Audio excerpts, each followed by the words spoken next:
ऐसी लेके नहीं हो चलें, सकती चलो ना हाँ। सर। और साइड तो कमेंट्री सुन साइड तो, और कमेंट्री नहीं सुन हो तो सकती। लो, सुन तो लो। ठीक है सर। सुनेंगे? हाँ ये सर, बोलो बोलो। हाँ सुने।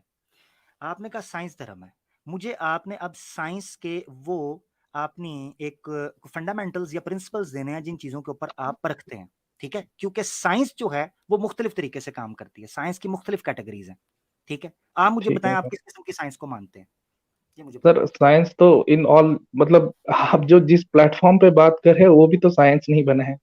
आप मेरे से बात जो कर रहे हैं वो भी साइंस से हो रही है। यार आप ये एक नहीं सैम बोल भाई, रहे एक भाई। मिनट, सैम तो भाई एक तो एक हाँ, मिनट सिर्फ, सवाल मेरी अलग बात, तरीके से पूछो सर। मेरी हाँ मेरी बात सुनिए, आपको समझ आ रही है मैं क्या कह रहा हूँ? समझ आई है? मुझे, नहीं नहीं मुझे सर ठीक हैं? है, आप समझाइए सर और समझाइए। साइंस के वो कौन से फंडामेंटल्स और प्रिंसिपल्स हैं जिनकी बुनियाद के ऊपर आप चीजों के ट्रुथ और फॉल्सहुड यानी फाल्सिफाइबल जो चीजों आप समझते हैं, फाल्सिफाइबल टेस्ट जो आपके नजदीक है, वो क्या प्रिंसिपल्स हैं? एक एग्जांपल बताइए सर, आप कैसे समझते हैं एज बीइंग अ मुस्लिम, आपके आपके बताइए, फिर मैं मेरा मेरा इक्विवेलेंट उस मेरा चीज के मैं मेरा आपको बता देता हूँ सर। इक्वलेंट की मेरी बात नहीं हो रही, बात हो रही है आपने नहीं कहा नहीं है कि मैं अपनी पोजीशन, आपकी पोजीशन अभी क्लियर नहीं ना हुई, आपकी पोजीशन क्लियर होगी फिर मैं बताऊंगा। आपकी अभी पोजीशन क्लियर होनी है, आपने कहा डिबेट से पहले पोजीशन क्लियर करनी है, तो आप पोजीशन हाँ क्लियर करें, बताएं, करेक्ट, बताएं करेक्ट कौन सा करेक्ट। प्रिंसिपल।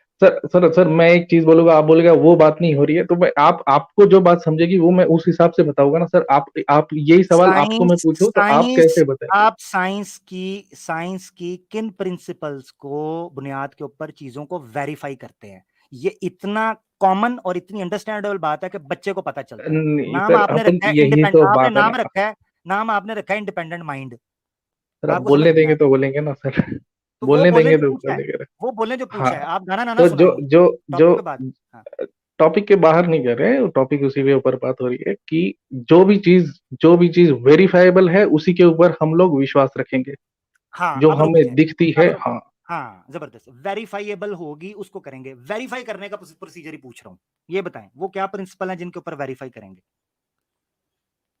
सर, एक एक एक जो आजाद दिमाग जो है हमारा, उसको जो कन्विंस कर दे बात, जो हमारे आप दिमाग को बात कन्विंस कर दे, हमारी आंखों को वो जो जो सेटिस्फाई कर दे, उसी के ऊपर हम लोग विश्वास रखेंगे। आंखों जो को बात जो आंखों को सेटिस्फाई, मेरी बात सुने, मेरी बात सुने। हाँ चीजों को घुमाने की बजाय सिंपल रखें, चीजों को सर, जो एकदम वेरीफाई कर सिंपल दो सके। ही चीजें हाँ बताएंगे ना सर। अच्छा, आप साइड वेरीफाई, कमेंट्री मत करो, पॉइंट वेरीफाई, पॉइंट पे आ जाओ। आपकी चैनल में मतलब वेरीफाई, हम कुछ भी साइड कमेंट नहीं वेरी कर सकते ना sir. Verify independence, independent verify नहीं है। करने के लिए, वेरीफाई करने के लिए क्या प्रिंसिपल्स हैं? दो गिनती में बताएं। नंबर वन क्या, जो आंखों को नजर आए वो? हाँ बताया मैंने आपको। अच्छा, और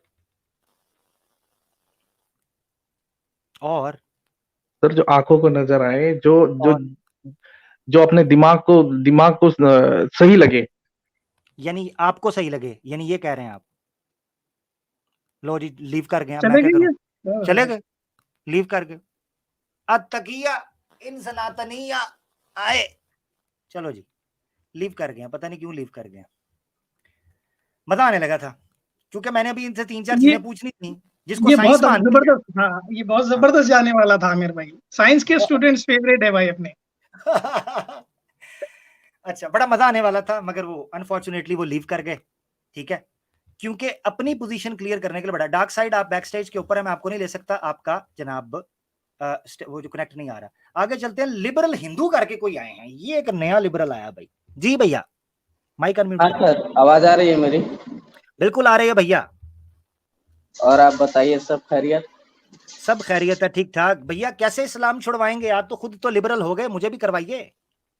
नहीं सर, चल मुझे छुड़ाना नहीं है। मेरा मतलब कहने का मतलब ये है कि अगर कचरा है ना तो जहाँ पे उसका जगह डस्टबिन है तो वहीं पे रहना चाहिए। तो आप जहाँ हो ना वहीं रहो तो बेटर है। यानी आसान लफ्जों में ये कह लें कि आप कन्विंस नहीं कर सकते, ये कहना चाह रहे नो हैं? नो सर, जरूरत ही नहीं है सर। कन्विंस करेंगे तो हमको प्रॉब्लम है ना। अच्छा, अगर जरूरत कोई नहीं है, नहीं, सर एक सुन एक लो। मिनट एक मिनट मैं एक मिनट, जरूरत नहीं है तो हाँ, यहाँ मैंगो लेने आए हैं, दफा हो जाए यहाँ से, गेट आउट, चले, निकले।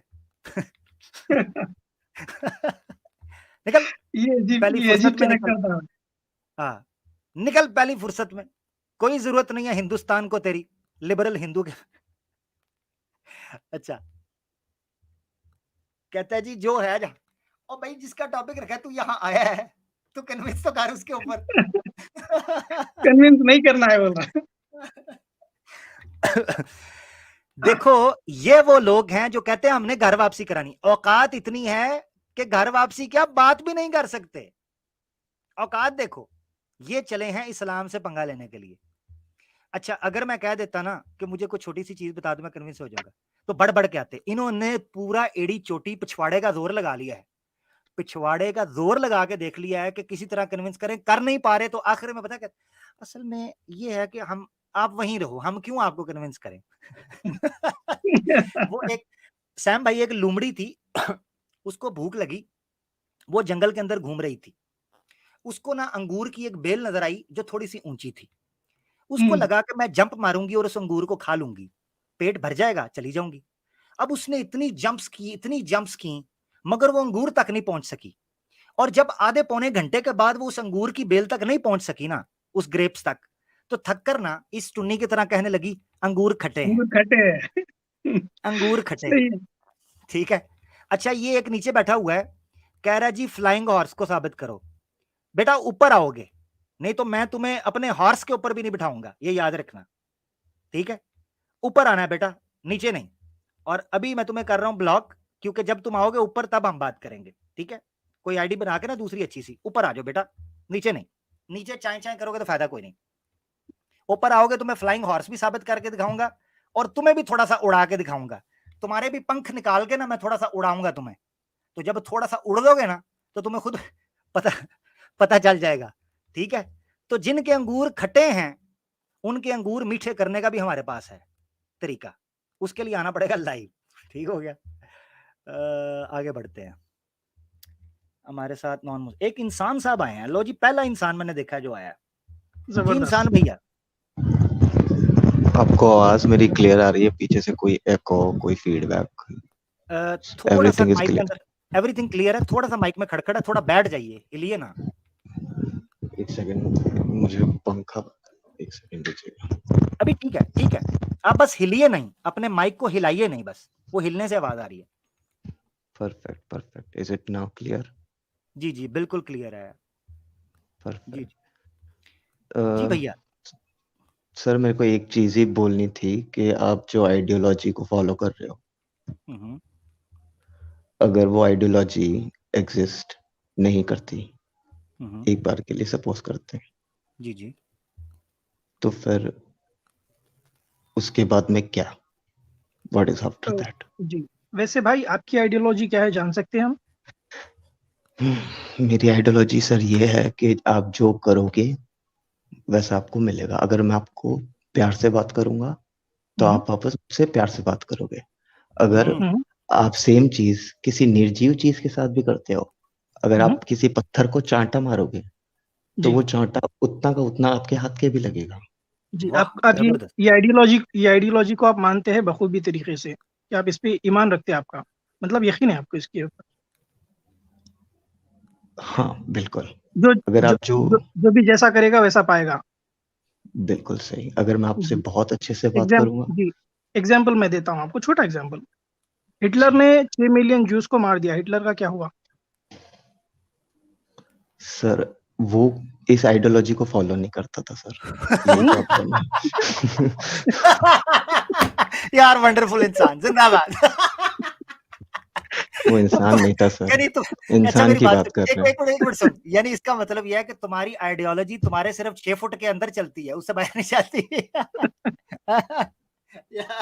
जबरदस्त जबरदस्त, वेरी गुड यार। कुछ गलत का हो तो बताइए। मेरी आइडियोलॉजी के अंदर एक भी चीज प्रॉब्लम आपको दिक्कत दे रही हो तो मुझे बताइए। उन्होंने दिया ना, तुम्हारी आइडियोलॉजी तो ठुस हो गई हिटलर के ऊपर, उससे आगे किधर जाएंगे? एक सेकंड, मैं वही तो कह रहा हूँ। उसने वो किया क्योंकि वो वो इस आइडियोलॉजी को फॉलो नहीं कर रहा था, वो किसी की और की आइडियोलॉजी को फॉलो कर रहा था। उसने अपनी आइडियोलॉजी फाइंड आउट ही नहीं कर पाया वो बेचारा, उसको वक्त ही नहीं मिला। वो कोई भी आइडियोलॉजी फॉलो करे भाई, आपके ऊपर तो यकीन है, अगर आप पत्थर को चांटा मारेंगे तो चांटा आपको लगेगा, आपने बोला ना। ब्रदर आप मेरी बात, अगर मैं भी, अगर आप मेरी बात को समझे मैंने क्या कहा? अगर मैं मुस्लिम हूँ, अगर मैं पत्थर को चांटा मारूंगा तो आपकी आइडियोलॉजी के हिसाब से मुझे ही चांटा पड़ेगा, राइट? नहीं नहीं, मैं आप पत्थर के नहीं हिसाब से नहीं नहीं, मत कि लो, आपने आप मिसाल किसी भी, दी ना, आप मिसाल डॉग पे भी ले लो, आप जानवर पे ले लो, आप इंसान पे ले लो, आप तहजीब पे ले लो, नहीं, आप किसी चीज पे भी आपने ले लो। बहुत अच्छी एग्जांपल दी है भाई। पत्थर के ऊपर चांटा मारेंगे तो आपको लगेगा चांटा।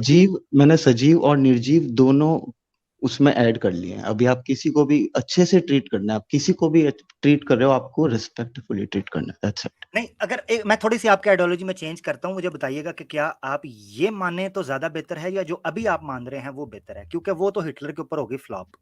अगर हम उसको नेपोलियन पे ले जाएंगे और तातारियों की तरफ ले जाएंगे तो वो तो बिल्कुल ही फ्लॉप हो जाएगी। फिर वो ये हिटलर नहीं बनता ना अच्छा ब्रदर। अच्छा अच्छा आप सुन ले, बताइए, पूरी अच्छा कीजिए आपकी बात। अच्छा पूरी मैं करता हूँ। अगर ये कर लिया जाए, मैं थोड़ा सा उसमें अमेंडमेंट करके मैं आपसे पूछना चाह रहा हूँ, अगर ये कर लिया जाए कि आपकी आइडियोलॉजी में ये कहा जाए कि जो इंसान जैसा करेगा वो वैसा भरेगा, इस दुनिया में ना सही मगर आगे ईश्वर के सामने उसको जरूर जवाबदेह होना पड़ेगा। अगर इस आइडियोलॉजी को इस तरह रखा जाए तो ये मेक सेंस करती है कि हिटलर भी अगर यहां करके चला गया, बच गया इस दुनिया में, मगर क्योंकि आखिरत में एक दुनिया है उसमें उसको पूछा जाएगा। अगर ये आइडियोलॉजी रखी जाए तो थोड़ी मेक सेंस करती है। ये तो आइडियोलॉजी के अंदर दूसरी आइडियोलॉजी फिट की जा रही है ना, आखिरत वाखिरत, मतलब दिस इज नहीं, मगर जो दुनिया, आइडियोलॉजिकल। अगर आखिरत फिट ना करें, अगर आखिरत एक मिनट के लिए उस आखिरत को फिट ना करें, तो जो आइडियोलॉजी आपने बताई है वो आइडियोलॉजी इस दुनिया में 100% प्रैक्टिकली फिट बैठ नहीं रही, नजर नहीं आ रही विजिबली। यानी अच्छा मैं आपको एक एक्सेप्शंस हैं, चीज बत एक्सेप्शंस हैं मगर फिट नहीं बैठ रही, उसमें कैसे बिठाएंगे? सी, अगर आप हिटलर की लाइफ देखोगे तो उसकी लाइफ में शांति, खुशी, इस टाइप की कोई चीज नहीं थी। उसकी जिंदगी बिल्कुल भी किसी तरीके से जीने लायक जिंदगी थी ही नहीं। ये वो किसने कहा है? आपको पता है उसके पास कितनी पावर थी? वो एक इशारा करता था ना तो बंदे सीधे पदरे हो जाते थे। खुशी आपने कहां से देखा कि उसके पास खुशी नहीं थी? कहां से पता चला आपको? सर ये कॉन्सेप्ट्स आपको, आप सब्जेक्टिव वो तो चीज ना अब दें, आप एक ऐसी चीज दे रहे हैं मुझे जो ऐसी है कि जिसका खास हिटलर को ही पता होगा। एक मिसाल के तौर पे, मैं मैं अपनी आपको लाइफ कह में रहा पर्सनल, हूँ। एक मिनट सुन ले जरा, मैं अपनी पर्सनल लाइफ में खुश हूं या नहीं इसका अंदाजा आप नहीं कर सकते। मैं हो सकता है जाहिर में कहूं मैं बहुत खुश हूं मगर अंदर से बहुत ज्यादा गमजदा हूं, टूटा हुआ हूं, किरची हूं। तो इसलिए ऐसी कोई चीज बताएं कि हिटलर की जो आपकी आइडियोलॉजी है वो हिटलर के ऊपर फिट बैठे। आपने सिंपल कह दिया मेरी आइडियोलॉजी को मानता नहीं था। ना मानने से आपकी आइडियोलॉजी जो एक इतनी नेचुरल है, इतनी प्रैक्टिकल है, इतनी रैशनल है, इतनी एग्जिस्टिंग है, तो वो प्रैक्टिकली नजर नहीं आती वहां पर। ये है मसला। सर अगर अगर मैं आपको, अगर आप थोड़े से भी ज्यादा माइक्रो थिंकिंग के अंदर है तो मैं आपको शांति और खुशी के अंदर एक फर्क दिखा देता हूँ, ठीक है? तो नहीं, खुशी इस वक्त होती, टॉपिक ये नहीं है। इस वक्त टॉपिक ये नहीं है शांति और खुशी। इस वक्त है आपकी आइडियोलॉजी की कोई ऐसी एक्सप्लेनेशन दें। शांति और खुशी के माबैन अंतर की इस ओके। वक्त बात नहीं हो रही, उसमें अंतर क्या है, फर्क क्या है। इस वक्त बात हो रही है आपकी आइडियोलॉजी ये है कि जैसा करोगे वैसा भरोगे। ये आइडियोलॉजी है सिर्फ आपकी, ठीक है? करेक्ट। यानी अगर आप पत्थर को मारोगे तो वैसा होगा। एक मिसाल उन्होंने दी, कुछ और तरीके से आप एक्सप्लेन करें इसको। मैं चाह रहा हूं थोड़ा सा और एलैबोरेट करें ताकि खुल के आए। जी। सर आप जो करेंगे आपके साथ में वैसा ही होगा। हिटलर की जिंदगी अच्छी नहीं थी, जीने लायक जिंदगी नहीं थी, उसको अपने आप की जिंदगी को यार बहुत बुरी तरीके से एंड ये अप तो करना पड़ा था। ये तो आप कह रहे हैं ना। वो सी तो एंड अच्छा अप अच्छा, वो तो एक वॉरियर था, वो तो एक जस्ट वॉरियर था फॉरगेट ना अबाउट इट, ऑब्वियसली। जस्ट उसको फॉरगेट अबाउट एक इट। ओके, वॉर चल रही थी। मैं जो आपको ये एंड अप कह की रहा आप हूँ। बात कर रहे हैं, एंड अप की बात हाँ। कर रहे हैं, देखें उसके पास पावर रही है, डॉक्यूमेंट्रीज बनी हैं, किताबें लिखी हुई हैं, एक ओके। ब्लैक एंड व्हाइट के ऊपर उसकी पावर थी। जो एंड अप हुआ वो एक वॉर का नेचुरल एंड था कि उसको इस तरीके से करना पड़ा। वो तो यहां तक कहता है, उसने लिखा हुआ था, जो नाजी थे उनके बारे में पहले से ये था कि हिटलर ने ये चीज कही हुई थी कि मैं दुश्मन के हाथ नहीं आऊंगा। तो अकॉर्डिंग टू हिटलर उसने सुसाइड कर लिया, अपने आप को जला दिया, ठीक है? जो हिस्ट्री में हमें मिलता है, सुसाइड कर लिया। तो वो तो फिर बच गया क्योंकि उसने अपनी ही मर्जी की, मरते हुए भी अपने आप को बचा लिया उसने। सी मैंने पहले भी कहा, पॉइंट नंबर 1 वो कोई और आइडियोलॉजी को फॉलो कर रहा था। पॉइंट नंबर 2, अगर वो ये वाली, मेरे भाई सी मेरा वो कोई पॉइंट नंबर 2 आइडियोलॉजी का, को, मेरे भाई वो कोई आइडियोलॉजी को फॉलो करे तो आपकी आइडियोलॉजी यहाँ पर सही कैसा हो गई? मैं वही बता रहा हूँ। एक सेकंड, मेरा पॉइंट नंबर 2 वही है। अगर पॉइंट नंबर 1 वो किसी और आइडियोलॉजी को फॉलो कर रहा था, दैट्स व्हाई ही वाज कट्टर रेसिस्ट, ठीक है? पॉइंट नंबर 2, अगर वो इस आइडियोलॉजी को फॉलो करता, बीइंग इंसान हर चीज को उस तरीके से ट्रीट करे जिस तरीके से वो चाहता है कि सामने वाला उसको ट्रीट करे। करेक्ट, जैसा करोगे वैसा भरोगे। तो हिटलर पैदा ही नहीं होता, ओके हिटलर कभी बनता ही नहीं हिटलर वैसा। ओके, आप जो कहना चाह रहे हैं, हाँ मैं समझ गया हूँ आप जो कहना चाह रहे हैं। मैं पहले उसको जो समझ रहा था, अभी आपने थोड़ा सा एक्सप्लेन किया तो चीज। आप ये कहना चाह रहे हैं कि इंसान को ये सोचकर करना चाहिए कि वो भी दूसरे, यानी वॉक इन माय शूज, कि मुझे मेरी जगह पर आकर देखो कि अगर तुम्हारे साथ एग्जैक्टली ऐसा होता तो वो ना करता। ये कहना चाह रहे हैं आप? यही चीज तो है जो इंसान को जानवर से बदलती है, इंसान और जानवर में हाँ, डिफरेंशिएशन लेकर आती है। हाँ, अब मैं ओके आपको बताता हूँ। हदीस के अंदर एक अल्फाज है कि अल्लाह के रसूल पाक सल्लल्लाहु अलैहि वसल्लम ने इस आइडियोलॉजी को इस तरीके से एक्सप्लेन किया है। इस्लाम की आइडियोलॉजी की बेस ये है ईमान की, कि अल्लाह के रसूल ने फरमाया ला युमिनु अहदुकुम हत्ता युहिब्बा लि अखीही मा युहिब्बा लि नफ्सिही। ये सही रिवायत है कि अल्लाह के रसूल ने फरमाया कि तुम में से कोई भी मोमिन नहीं हो सकता तब तक जब तक वो अपने भाई के लिए वही चीज पसंद ना करे जो वो अपने लिए करता है, यानी उसकी जगह के ऊपर आकर उसके साथ वैसा ही बर्ताव क्यों ना करे। ये तो नबी पाक सल्लल्लाहु अलैहि वसल्लम ने भी रखी बात। तो इस्लाम की आइडियोलॉजी भी यही है। तो आपकी आइडियोलॉजी में ऐसी एक्सेप्शन या एक्स्ट्रा ऑर्डिनरी चीज क्या है कि जो इस्लाम ने ना दी हो? सर मेरी आइडियोलॉजी नहीं है, इसको आइडियोलॉजी काउंट मत कीजिए। हर इंसान, हर आपने जीव, एक मिनट हर रुकिए चीज को रुकिए। आप मुझे कह जी रहे हैं मेरी आइडियोलॉजी, आप कॉन्ट्राडिक्ट कर रहे हैं। आप जब स्टार्ट में आए तो आपसे सैम भाई ने पूछा इस्लाम की आइडियोलॉजी पे तो बात बाद में होगी, आपकी आइडियोलॉजी क्या है? आपने कहा मेरी आइडियोलॉजी सिंपल है। आपने अपनी आइडियोलॉजी कह के इसको रखा। अब आप कह रहे हैं इसको मेरी आइडियोलॉजी मत समझें, ये सर अगर आइडियोलॉजी नहीं है। इसको अगर आइडियोलॉजी का टैग दे दोगे तो फिर इसको फॉलो करने लग जाएंगे लोग। तो करना चाहिए इसको ना फॉलो। मैं आपने खुद कहा कि इंसान इंसान बन जाएगा, जानवर हिटलर ना होता अगर इस आइडियोलॉजी को फॉलो करता। तो फॉलो करना चाहिए ना फिर। आप क्यों कह रहे हैं कि इसको आइडियोलॉजी का नाम दो तो फॉलो करें? तो फॉलो करना चाहिए ना, अच्छी चीज है, अच्छी चीज को फॉलो करना चाहिए। सिंपल। शर्मा क्यों रहे हैं? शर्माने वाली बात नहीं ब्रदर, इसके अंदर बात ऐसा है कि अपने आप को, इंसान को बाउंड करके नहीं रखना है, उसको हर चीज को। ओहो आप मेरी बात सुने। एक अच्छी चीज है ना, मिसाल ठीक है, इसको चलो मिसाल आइडियोलॉजी का नाम दे देते हैं। आप कहते हैं बाउंड नहीं करना चाहिए। मिसाल के तौर पर झूठ बोलना अच्छी चीज है या सही, सच बोलना अच्छी चीज है या बुरी चीज है? आपके मजहब में नमाज है। यार एक मिनट मेरी बात का जवाब दे देना, जंप ना करें। मैंने आपसे सिंपल, क्योंकि मैं ओके समझाना ओके, चाह रहा हूँ आपके थ्रू पब्लिक को भी। मेरी बात सुने। ठीक है आपने ठीक है। कहा कि किसी आइडियोलॉजी का बाउंड नहीं होना चाहिए। आप मुझे बताएं सच बोलना अच्छी चीज है या बुरी चीज है? Sir this is again diplomatic. अच्छा आपको चलो हर और वक्त आसान कर देते हैं। मुझे ये बताएं किसी को चीट करना, उसको हार्म पहुंचाना, ये अच्छी चीज है बुरी चीज है? This is also subjective. आप किसी को चीट कर सकते हो, उसके तो भले इसका के लिए मतलब भी चीज कर इसका सकते मत हो उसको। अच्छा, जबरदस्त जबरदस्त जबरदस्त। इसका मतलब यह है कि आपकी आइडियोलॉजी फिर यहां कॉन्ट्राडिक्ट कर गई, क्योंकि आप कह रहे हैं कि जैसे दूसरों को ट्रीट करना चाहते हो वैसे करो, इसलिए अच्छे इंसान बनो। दैट मींस कि आपकी आइडियोलॉजी से फिर कॉन्ट्राडिक्ट हो गया ये फॉर्मूला कि हमें बाज औकात दूसरों के साथ सख्ती करनी पड़ती है, गो कि हम ना भी चाह रहे हो कि हमें सख्ती करनी है। मिसाल के तौर पर माँ बाप अपने बच्चों से सख्ती करते हैं जबकि वो नहीं चाह रहे होते कि बच्चे माँ बाप से सख्ती करें, यानी वो वाइस वर्सा एक्सपेक्ट नहीं करते। यानी बाप अगर बच्चे को डांटता है तो क्या वो वाइस वर्सा एक्सपेक्ट कर रहा होता है? वो चीट दूसरे के लिए बिल्कुल भी उसके आनंद में, उसकी शांति में खलल नहीं डालनी चाहिए। उसको बिल्कुल भी ऐसा महसूस नहीं होना चाहिए। ठीक है, आप काफी कंफ्यूजिंग है, आप बेस नहीं कर रहे। आपसे सी इजाजत आप चीट की बात कर रहे हैं ना सर। मैंने आपको एक दिया चीज। हम अगले तो कॉलर को ले चीट लेते में हैं। आप उसको वॉयलेंस क्यों इन्वॉल्व कर रहे हैं सर? आप वायलेंस उसको नहीं इन्वॉल्व रेशनल कर रेशनल मैं रखिए सर, उसको नहीं, बिल्कुल नॉन वायलेंट रखिए। मैं जिस चीज को आपके सामने रख रहा हूं ना वो मुख्तलिफ हम्म। एग्जाम्पल्स के जरिए आपको बता रहा हूं कि वो आइडियोलॉजी आपने खुद माना कि बाज औकात नुकसान पहुंचाना फायदेमंद होता है। जरूरी नहीं है कि नुकसान आप पहुंचाना, नुकसान नहीं बोला आपने, बोला चीट। चीट चीट, करने का मतलब चले क्या चीट होता है कह लें, सर? चीट कह लें। चीट नहीं, चीट करना कभी फायदा देता है कि नहीं देता? चलें ये बताएं। चीट करना फायदा देता है सर, बिल्कुल देता है। देता है ना, तो बस ये तो पूछ रहा हूं कि अगर तो बाज औकात चीट चीट करना फायदा देता है, चीट करना फायदा देता हम्म है, तो ठीक है, फिर उसके हम्म रिवर्स आप कहीं नहीं एक्सपेक्ट कर रहे होते, आप ऑनेस्टी एक्सपेक्ट कर रहे होते हैं। मगर आपके नजदीक चीट करना फायदा दे रहा है तो वो जायज है आपकी आइडियोलॉजी के बकौल, ठीक है। मगर उसके वाइस वर्सा एक्सपेक्ट नहीं, आप समझ ही नहीं रहे हो कि आपकी आइडियोलॉजी के अंदर कॉन्ट्रडिक्शन वो तो कहां पर सर है। आपको वो तो सर आपको उसके शूज में अपने आप को रख के देखना पड़ेगा ना अपने आप को, कि वो जो एग्जैक्टली चीज कर रहे हो आप, जो एग्जैक्टली चीट कर रहे हो, उसमें आगे वाले का फायदा हो रहा है कि नहीं हो रहा है, क्योंकि आप ठीक हो। हमेशा दूसरे को फायदा पहुंचाने के चलें रहते हो इजाजत कि लेते हैं, इजाजत लेते हैं। टॉपिक बोरिंग भी हो रहा है और कंफ्यूजन भी है, ठीक है, आपसे नो इजाजत लेते प्रॉब्लम हैं। ब्रो, नो बहुत प्रॉब्लम शुक्रिया, ब्रो। बहुत शुक्रिया, बहुत शुक्रिया। नेक्स्ट टाइम आएंगे तो इस्लाम के खिलाफ कोई कन्विंसिंग केस जरूर प्रेजेंट कीजिएगा। मैं देख रहा हूँ कि नॉन मुस्लिम मुझे नजर आए यार, ये जो पहले पहले मैंने ले लिए हुए हैं उनको मैं थोड़ा सा साइड पे करूंगा, जो पहली दफा आ रहे हैं उनको मैं लेता हूँ, ठीक है। सोराब सोराब साहब हैं, गालिबन नॉन मुस्लिम ही है। नॉन मुस्लिम है भैया? जी हाँ। जी जी भैया, कैसे हैं, ठीक है? जी हाँ, नमस्कार नमस्कार।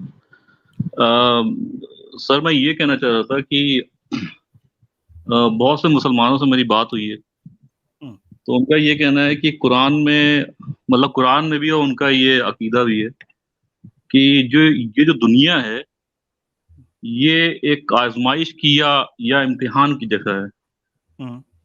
ठीक है ना ये बात? जी जी जी ठीक है। तो जैसा कि हम जानते हैं किसी भी इम्तिहान के लिए इंसान के अंदर फ्री विल होना चाहिए, जी जी क्योंकि अगर फ्री विल नहीं है तो इम्तिहान का मतलब नहीं बनता है। तो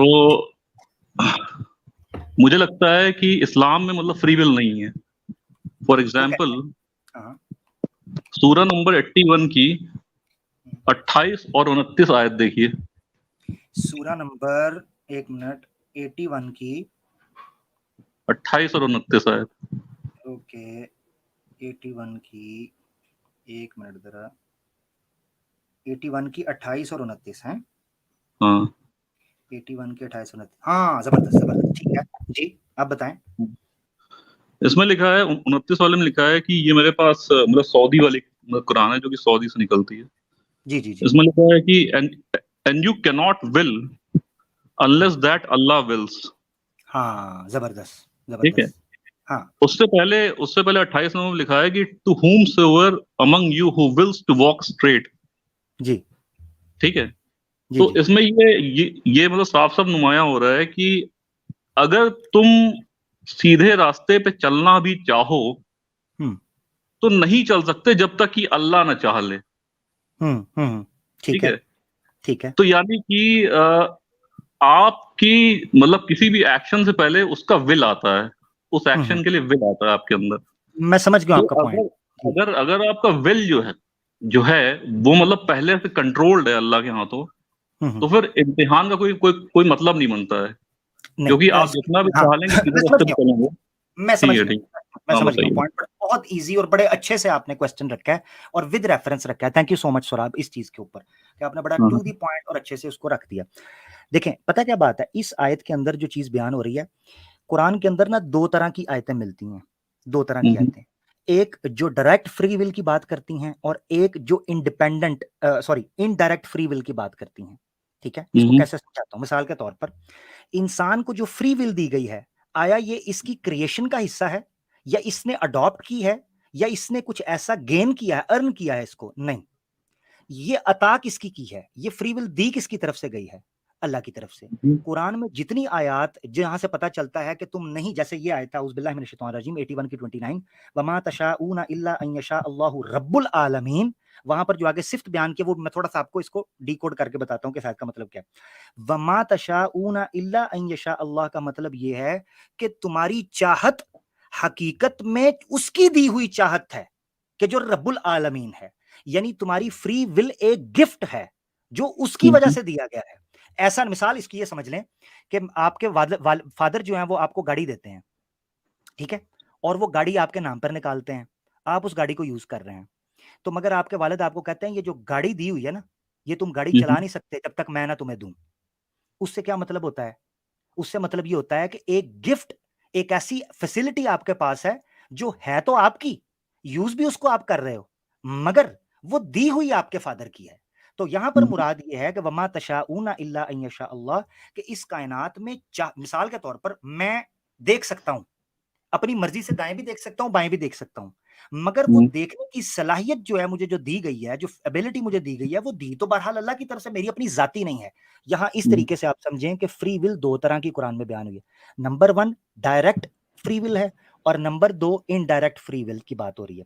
इनडायरेक्ट फ्री विल का मतलब यह है कि जो आयतों में जबर बयान होगा उनका मतलब यह है कि तुम्हारे पास ये सलाहियत तुम्हारे किसी कारनामे या किसी एबिलिटी या किसी जो है क्या उसे कहते हैं कोई ऐसा नहीं है तुमने इसको अचीव किया है, बल्कि ये अल्लाह की अता है। और जहां डायरेक्ट फ्री विल की बात की गई है वहां हमें जजमेंट के तौर पर सामने रखने के लिए बयान किया गया है कि अब चूंकि तुम्हें ये तोहफा दे दिया गया फ्री विल का, लिहाजा तुमसे इस बारे में पूछा जाएगा। मिसाल के तौर पर कुरान में एक जगह पर अल्लाह ताला कहते हैं इन्न समा वल बसरा वल फुआदा कुल्लु उलाइका काना अन्हु मसऊला, तुम्हारी सोचने समझने की सलाहियत, तुम्हारी सेंसेस, कल क़यामत के दिन इनके बारे में पूछा जाएगा। एक और आयत आप ले लें, सूरह हशर के अंदर आखिरी रुकू में अल्लाह कहते हैं इन्ना अरदनल अमानात अलस समावाति वल अर्द फअबैन अन यहमिलनहा फहमलहल इंसान, हमने इस फ्री विल को दूसरी मखलूकात के सामने भी रखा था, मगर चूंकि उसकी डिटेल्स उनको बयान की थी कि इसके कॉन्सिक्वेंसेस क्या हो सकते हैं, तो उन्होंने इनकार कर दिया, मगर इंसान ने इस फ्री विल को उठाया। फिर आगे कहा कि इंसान जो है काना जहूला, बहुत ज्यादा खतरनाक है, क्योंकि जब उसको फ्री विल मिली वो खतरनाक करता है। मिसाल के तौर पर फरिश्तों के अंदर भी अल्लाह ने सलाहियत रखी है कि वो सॉफ्टवेयर है वो काम कर सकते हैं, मगर फ्री विल नहीं है। कुरान में अल्लाह कहते हैं ला यासून अल्लाह मा अमरहुम व यफअलून मा युमरून, ये फरिश्ते जो हैं अल्लाह की नाफरमानी नहीं कर सकते, काम वो भी कर रहे हैं, चल फिर वो भी रहे हैं, मगर इंसान के अंदर ये फ्री विल रखी। कुरान में अल्लाह ताला कहते हैं वहदैनाहु नजदैन इम्मा शाकिरुम व इम्मा कफूरा, हमने इसकी रहनुमाई अच्छाई और बुराई की तरफ कर दी, या तो ये अच्छा बन जाता है या बुरा बन जाता है। कुरान में अल्लाह ताला कहते हैं सूरह इसरा की या सूरह इसरा के अंदर कुल जाअल हक्कु मिर रब्बिकुम फमन शाअ फलयुमिन वमन शाअ फलयकफुर, ये यही अल्फाज है शाअ, यहाँ जो अल्फाज है वमा तशाऊना इल्ला अन यशा। सूरह इसरा में अल्लाह कहते हैं कुल जाअल हक्कु मिर रब्बिकुम, ए नबी कह दो हक तुम्हारे रब की तरफ से आ गया, फमन शाअ फलयकफुर वमन शाअ फलयुमिन, जो चाहता है ईमान ले आए, जो चाहता है अब कुफर कर ले। तो चाहत वहां भी बयान हुई है, चाहत यहां भी बयान हुई है। यहां उसका बेस बयान हुआ है कि वो दी कहां से गई है। अगर अल्लाह ना देता तो तुम में भी दूसरी मखलूकात की तरह कोई चाहत ना होती, तुम्हारा कोई फ्री विल ना होती। तो डायरेक्ट और इनडायरेक्ट फ्री विल को आप नहीं, हाँ ठीक है। आपकी ये जो आखिरी आयत आपने कोट करी जिसमें आपने ये बताया है कि अगर तुम चाहते तो मतलब दीन हक की ओर आ जाते, और और नहीं चाहते तो मतलब नहीं आते, तो उसी की बात कर रहे हैं। नहीं, एक मिनट रुक जाइए ना, वरना जल्दी आयत मतलब मिस हो जाएगी। अब आप सीधे 28 नंबर पे जाइए। 28 नंबर में ये लिखा है to whomsoever among you who wills to walk straight, यानी जो आदमी राहे हक पे चलना चाहता हो तुम में से, you cannot will unless that Allah wills। इसका मतलब ये है, मैं आपको बताता हूं क्या आपसे गलती आपसे जो गलती हो रही है ना, गलती हो रही है, मैं आपको बताता, मैं आयत ले आता हूं सामने ताकि आपके लिए आसानी हो, मुझे पता चल गया आपको गलती कहां से हो रही है। नहीं, आप अरबिक जानते हैं? नहीं मतलब मैं नहीं जानता, लेकिन मेरे पास नहीं रेफरेंस है, मगर मैं समझ गया हूं। अब मैंने जब आपने दोबारा सवाल पूछा ना, तो मुझे पता चला कि आपसे गलती हो कहां रही है। बेसिकली मैं आपको बताता हूं, क्योंकि जो मैंने चीज एक्सप्लेन की है, जब तक वो अरबी टेस्ट आपके सामने नहीं आएगा ना, आपको पता नहीं चलेगा कि मेरा पॉइंट कहां से मैं इन्फर कर रहा हूं। मुझे समझ लग गई आपके इस वाले पॉइंट से ना, तो लेट मी एलैबोरेट इट, ठीक है, तो आपके लिए, ताकि आपको पता चले कि अरबिक टेक्स्ट के अंदर से जो मेरा इस्तदलाल है वो आपको समझ आएगा। मैं आपको बता दूं, ये जो मेरा कुरान है ये है मतलब किंग फहद की ग्लोरियस कुरान है, प्रिंटिंग कॉम्प्लेक्स। कुरान एक ही है, कुरान की टेंशन ना लें, अरबिक टेक्स्ट एक ही होगा। ट्रांसलेशन की भी आप टेंशन मत लें, आप ट्रांसलेशन मतलब टेंशन मत। मैं ट्रांसलेशन को मानने वाला ही नहीं हूं यार, मैं अरबिक जानता हूं भाई मेरे, मुझे ट्रांसलेशन क्या आप बता रहे हैं? मैं ट्रांसलेशन के बगैर हाँ, मैं ट्रांसलेशन के बगैर पढ़ने वाला बंदा हूँ, ठीक है, मुझे अरबिक आती है। अच्छा ये देखें, ये आयतें हैं, ठीक है, ये थोड़ा यूसुफ अली वाला थोड़ा है, मतलब कि यूसुफ अली वाला थोड़ा बहुत छुप रहा है। हाँ ये अच्छा, ये छुप रहा है ना, उसको मैं आपको वर्ड बताने लगा हूं। अब आपने समझना है कि आपको ठोकर जो लग रही है, जो आपको गलत फहमी हो रही है, मिसअंडरस्टैंडिंग, वो कहां से हो रही है। ये देखें, यहाँ ये आयत जो है ना, यहाँ ये लिमन शाह, ये देखें इन हुआ, यहाँ से पीछे से पढ़ते हैं, ये देखें आपको कुरान की बात हो रही है। कुरान आया, ये उसका उतरने वाला मजनून नहीं, और वो गायब पे बखील नहीं, और ये शैतान का कौल नहीं। यहाँ पर आया इन हुआ इल्ला ज़िक्रुन लिल आलमीन, कुरान जो है वो रहनुमाई है आलमीन, तमाम जहानों के लिए। कुरान जो है वो जिक्र है, हिदायत है। आगे आया ये लाम जो जेर है ना, लिमन, ये पीछे जा रहा है, जिक्रुन के मुतालिक होगा। अरबी जुबान में ये जो लाम आ रहा है, लिमन यानी नसीहत है तमाम जहानों के लिए। लिमन शाअ मिनकुम अन यस्तकीम, और उसके लिए या उस शख्स के लिए जो चाहता है कि वो ठीक हो जाए, अपनी जगह पर कायम हो जाए, सही तरीके से चलने लगे। अब आगे आता है वाओ आतफा। वमा तशाऊना, तुम्हारी चाहत कोई चाहत नहीं है, इस एतबार से कि वो तुम्हारी चाहत तो थी नहीं ना असल में।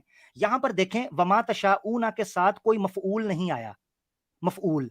अब ये मैंने क्यों निकाला था, क्योंकि यहां पर बात हो रही है एक ऐसी फ्री विल की कैटेगरी की जो डिपेंडेंट है, जो इनडायरेक्ट है, यानी इंसान के पास फ्री विल है मगर वो इनडायरेक्ट है, डिपेंडेंट है। नहीं तो क्या कुरान में कहीं ऐसा है कि मतलब ये कोई एक पोजीशन की आयत आई है जिसमें ये चीज बताया हो कि ये